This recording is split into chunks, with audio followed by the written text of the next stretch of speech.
نبی صلی اللہ علیہ وسلم نے ارشاد فرمایا لا یرد الدعاء بین الاذان والاقامہ، دعا رد نہیں کی جاتی بین الاذان والاقامہ،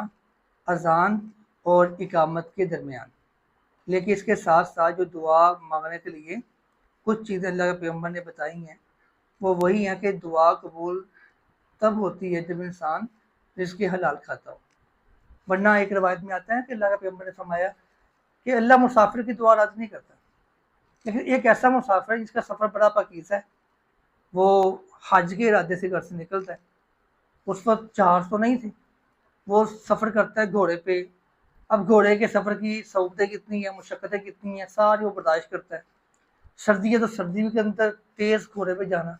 گرمی تو گرمی میں فیس کرنا اس کو، پھر رستے کے جو مسائل معاملات ہیں، بھوک پیاس ہر چیز برداشت کرنا، تو اللہ کا پیغمبر نے فرمایا کہ اتنا وہ پاکیزہ سفر اور اتنی مشکل جو اس کی پریشانی ہیں، مشکلات ہیں، وہ ساری فیس کرنے کے بعد وہ ایک سفر پہ جاتا ہے، اور کہاں جاتا ہے؟ حج کرنے کے لیے، وہ صرف بیت اللہ کے لیے جاتا ہے، اور وہاں جا کے وہ بیت اللہ کے غلاف سے چمٹ جاتا ہے اور وہ کہتا ہے یا ربی یا ربی، اے اللہ میری دعا قبول کر لے۔ تو نبی صلی اللہ علیہ وسلم نے فرمایا کہ ملبسو حرام مشربو حرام غذی بالحرام فانا یستجاب لذلک، اس کا کھانا بھی حرام کا، اس کا پینا بھی حرام کا، اس کا لباس بھی حرام کا، تو کیسے ہو سکتا ہے اللہ اس کی دعا قبول کر لے؟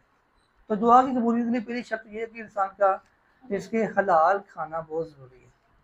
نبی صلی اللہ علیہ وسلم نے صحابی نے کہا تھا مجھے آپ بتائیے کہ میری دعا اللہ قبول کر لیا کرے، تو مجھے کوئی ایسا عمل بتائیے، فرمایا کہ حلال کھانا شروع کر، اللہ تمہاری دعا رد نہیں کرے گا۔ ٹھیک ہے۔